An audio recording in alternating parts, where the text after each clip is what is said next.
From destroying a radio host on his own channel, We're going to go back to sucking for a show again? This guy's a one-trick pony over here. to taking down bullies punching down. For you guys to sit here and be like, Wait a minute. let's bring it up and mock them. That's f***ed up, dude. Here are 8 times comedians killed arguments with harsh comebacks, starting with the time Bill Burr ate the entire Breakfast Club for their rude comments. You didn't date the guy, nothing. No. I just want to make sure. Is it the first one? When are you guys gonna when are black people gonna let go of this homophobia?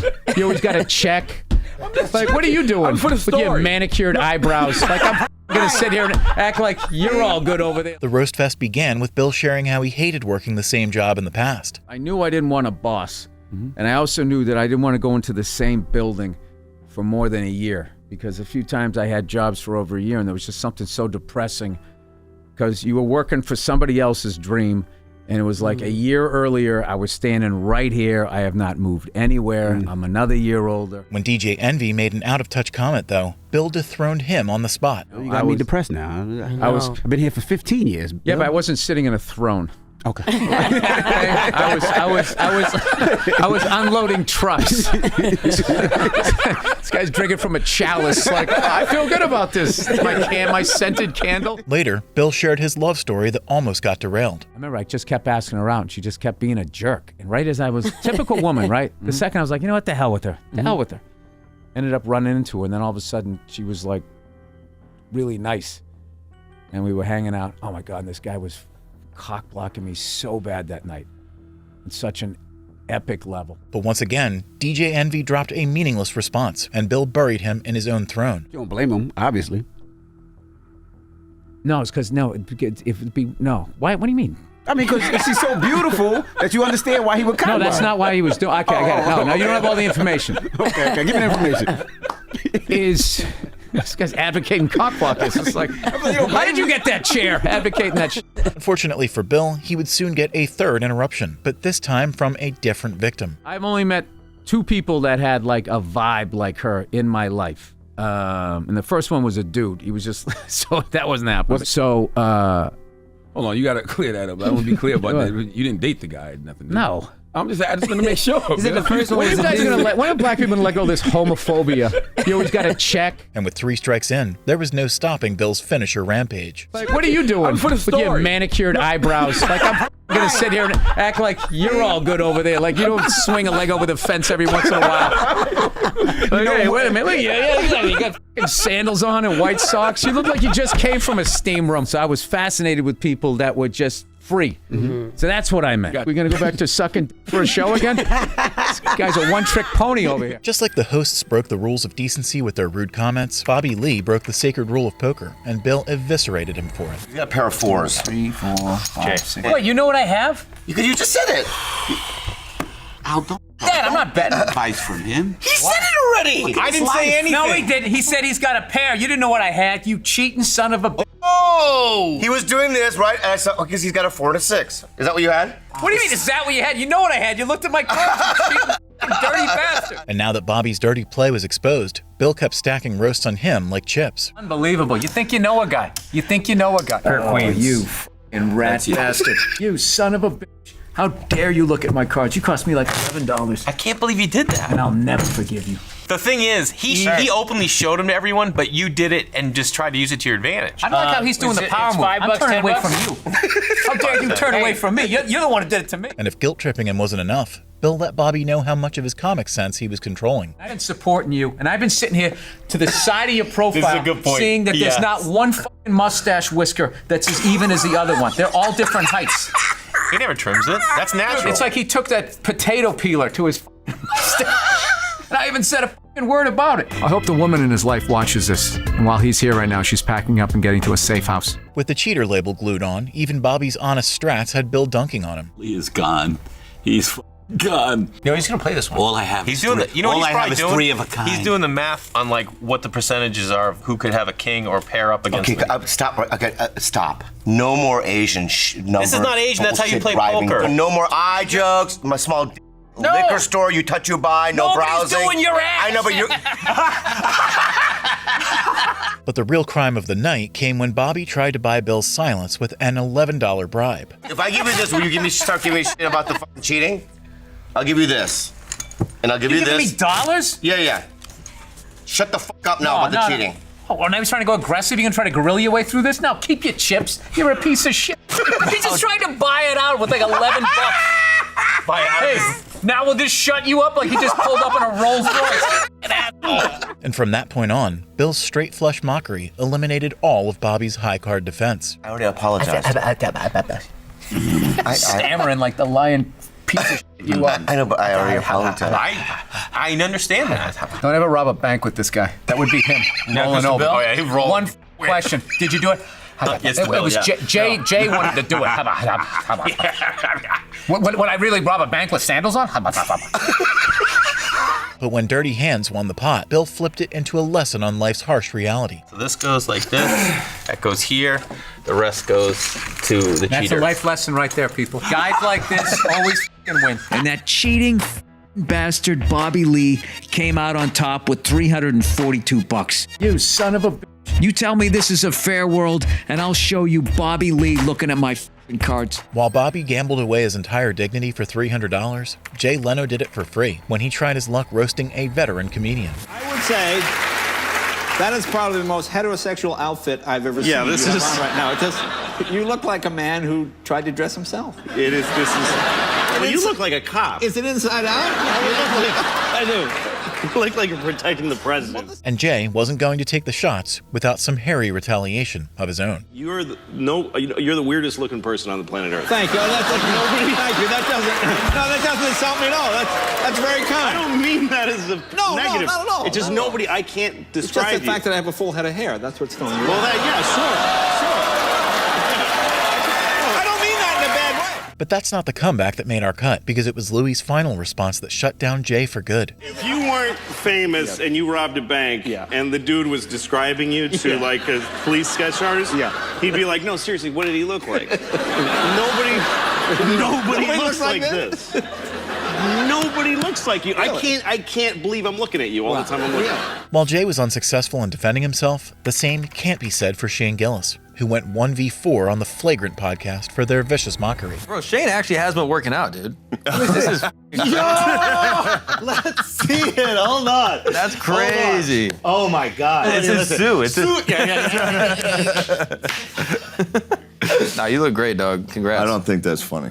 But, yeah, I see that. I see why. When they tried mocking people with Down syndrome again, Shane's call-out got even deadlier. Down syndrome dudes love TikTok. Son,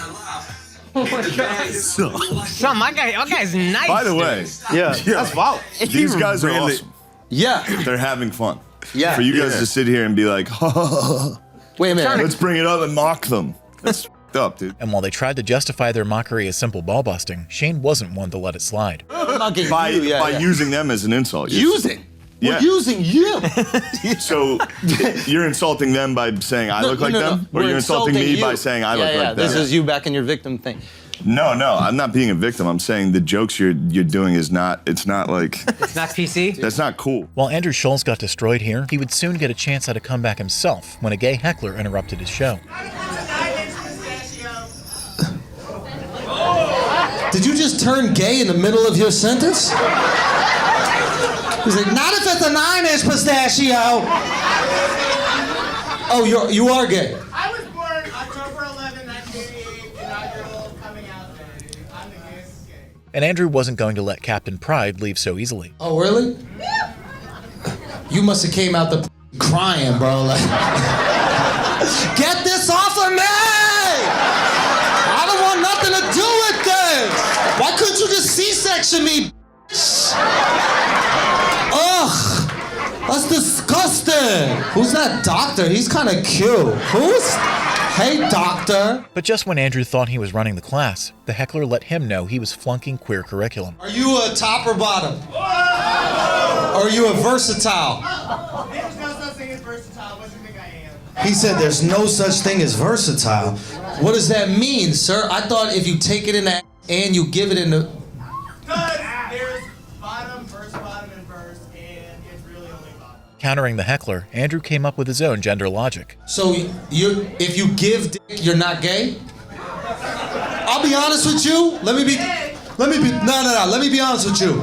I'll be honest with you. I feel like if you're a top, you're not as gay. You just putting dick in butt. I've done that. Like, that's light work. But if you get you deserve a float in that parade, dog. That shit is serious. When the heckler started getting too fabulous, though, Andrew used the heckler's own star power to go supernova on him. Have you ever tried pussy, bro? No. Never in your whole life? Gold star. Gold star, not platinum, no. Gold star gays, you never f***ed a girl, but platinum star gays, you came out C-section. Never even touched pussy, not once. You almost made it, bro.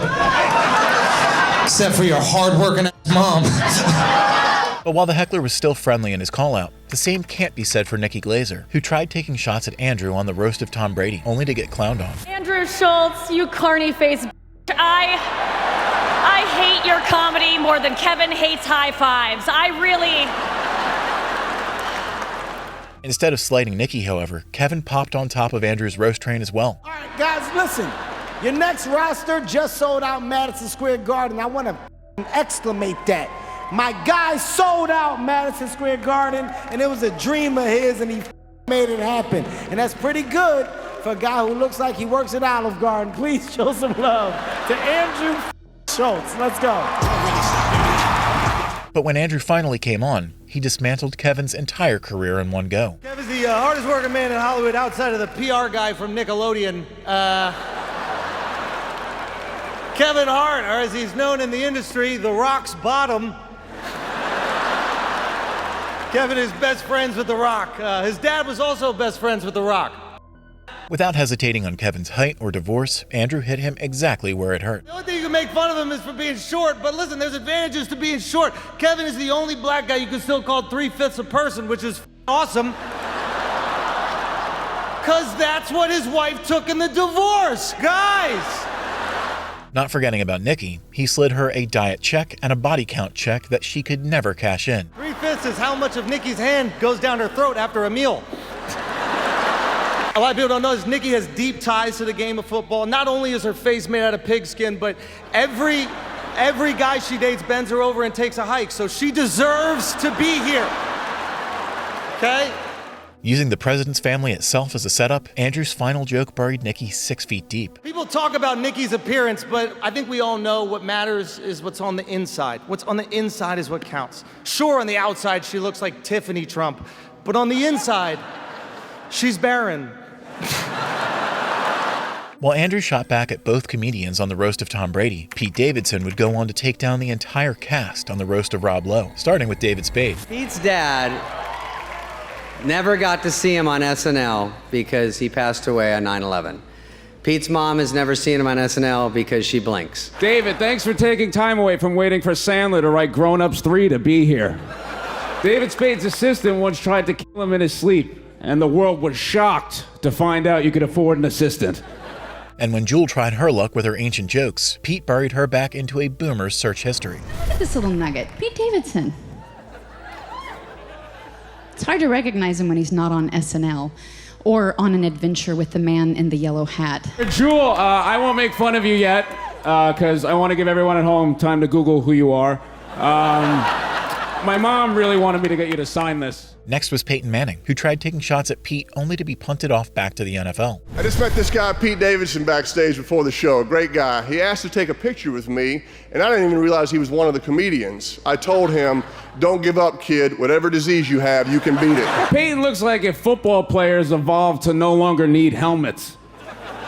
No, seriously, Peyton, I love all of your work, especially when I saw you in the Goonies yelling, "Hey, you guys!"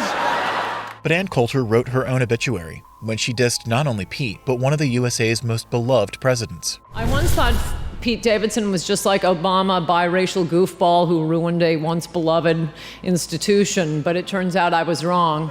Pete's not biracial. Ann Coulter, if you're here, who's scaring the crows away from our crops? You know, Ann describes herself as a polemicist, but most people call her a At last, when Rob Lowe tried to get personal, Pete gave him a taste of his own medicine by bringing up his nanny nightmare. Pete, your performance tonight was a fitting tribute to your dad because it was like watching a third plane hit the World Trade Center. Let's hear it for Rob Lowe, okay? Right? Rob Lowe.